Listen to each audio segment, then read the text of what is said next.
Fala galera, tudo bom? Professor Augusto na área, professor de História. E eu tô aqui já nessa reta final para dar algumas dicas para vocês quanto à história do Brasil, né? Inclusive muito cobrado em provas de vestibulares de qualquer tipo, em qualquer aspecto. E o mais interessante para se lembrar da história do Brasil é a gente pensar assim. A história do Brasil, de forma clássica, é dividida em período colonial, que vai lá da descoberta do Brasil até a independência. A segunda fase, a chamada época do Império, ou período imperial, que vai da independência do Brasil até o período da proclamação da República. E a última fase, a mais cobrada, é a fase da República, e subdividida lá, né, em República Velha, Era Vargas, período populista, República Civil Militar, Nova República. Então esse é o básico para a gente lembrar o que foi a idade republicana, o período republicano, mas cuidado sempre com essas subdivisões, tá legal? Agora, nesses três períodos, o que é sempre importante a gente lembrar? Vamos lá? No período colonial, pessoal, período colonial, sempre importante lembrar que a gente antes tem uma fase chamada pré-colonial. Fase pré-colonial em que o Brasil é meio que colocado em segunda instância, até porque Portugal ganhava muito dinheiro com o comércio no Oriente. Então o que aconteceu aqui no Brasil no período pré-colonial? O estanco, que é o monopólio real, o escambo, que é a utilização em trocas com os indígenas, a exploração do pau-brasil, a criação de feitorias, as expedições exploratórias, guarda-costa, tá? E aí sim o período colonial, que começa lá por volta de 1530, que é quando a coroa portuguesa se apercebe da importância do Brasil, lógico, tendo em vista que já estava perdendo seus lucros que tinha lá no comércio com as Índias. E nessa fase do período colonial, 6 coisas são importantes. A administração, você pode lembrar das capitanias hereditárias, do governo geral. Em seguida, a economia açucareira, lembrando, faz parte constituinte do que a gente chama de monopólio metropolitano, inclusive até parte também do mercantilismo. E cuidado, tá? Não se esquecendo que o Brasil tinha outros produtos que eram explorados, como por exemplo as drogas do sertão, o tabaco, o algodão, a própria pecuária.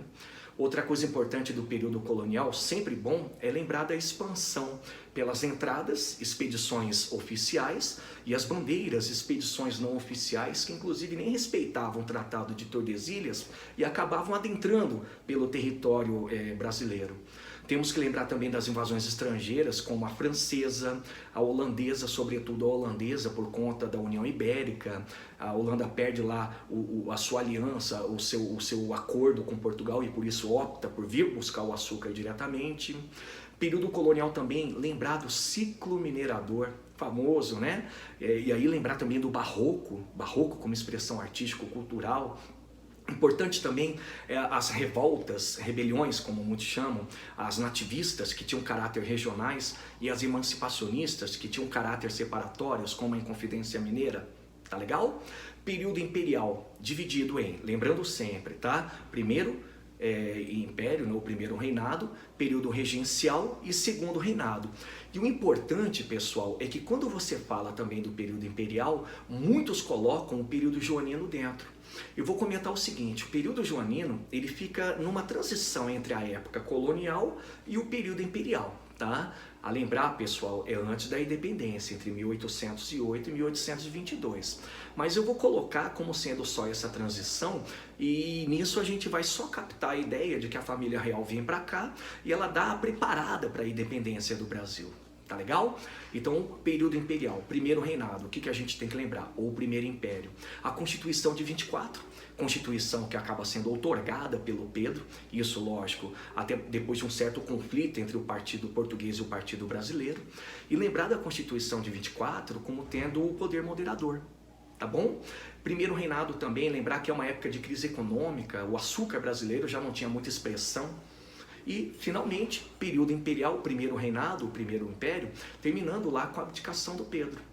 Período regencial, sempre a dica para vocês, as rebeliões coloniais, todas separatistas, né? Aí temos lá cabanagem, balaiada, sabinada, farroupilha, tá legal? E o mais bacana nesse período chamado período regencial é justamente esse confronto, esse medo do separatismo no Brasil. certo? Segundo reinado, o segundo império famoso, época em que nós temos lá o rei Dom Pedro, mas o verdadeiro imperador era o café, não é mesmo? Temos também a disputa entre os dois partidos políticos que praticamente nem disputavam, porque faziam parte de um jogo de poder que era o parlamentarismo às avessas. Eram eles o Partido Liberal e o Partido Conservador.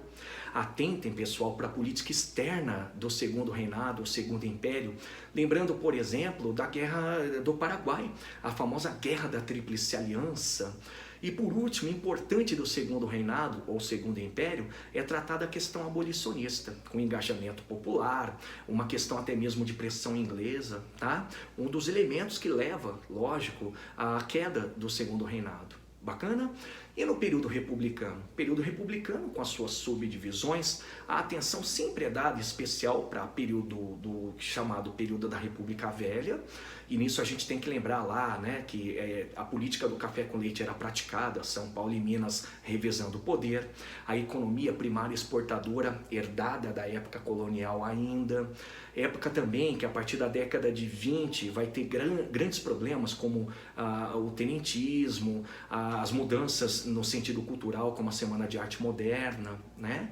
E finalmente, a partir de 1929, a ruína por conta do quê? Por conta da famosa crise de 29. Nisso vem a Revolução de 30, basicamente articulada pelas elites que estavam fora do jogo de São Paulo e Minas e os tenentes, e coloca no poder o Getúlio Vargas. E era Vargas, segunda fase importante, vocês têm que tomar cuidado com o Estado Novo. A época da ditadura varguista, mas uma época também de consolidação dos direitos trabalhistas, época também dos supostos namoro com o nazifascismo, né? E época também de uma repressão muito pautada na questão da defesa da nacionalidade, do nacionalismo. Tá legal? Então ali em seguida o populismo com o famoso Du-Va-Ju-Jan-Já, lembra? Dutra, Vargas, JK, Jânio e Jango, todos eles populistas. Dois se evidenciam muito, é o JK com seu desenvolvimentismo e o Jango com seu reformismo, as reformas de base. Tá legal?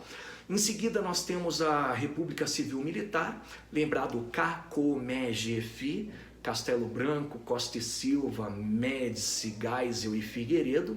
Dois a gente pode destacar, o Médici com seu famoso milagre econômico, aquela construção que já vem desde os primeiros presidentes da ditadura. E o seguinte, né, que a gente pode destacar é o Geisel com a sua abertura lenta, gradual e segura. Tá certo? E da Nova República, professor, o que a gente pode guardar? Bastante coisa, mas eu sugiro sempre vocês guardarem a Constituição de 88, durante o governo Sarney, a famosa Constituição Cidadã. Sugiro também que vocês guardem um pouco do governo Collor, o governo que foi impeachmentado, mas ao mesmo tempo pelo simbolismo. Ele foi um governo que se pautou pela pretensão de combater a corrupção, muito lembrando o Jânio Quadros, né? Mas ao mesmo tempo como saciar os anseios democráticos, porque o Collor ele foi o primeiro presidente eleito depois de tantos anos da ditadura civil-militar ou da República Civil-Militar, tá legal?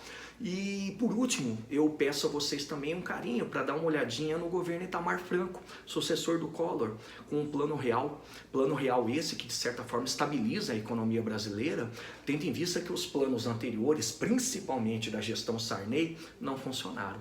Tá legal? Então um forte abraço para vocês, bons estudos e até mais, pessoal!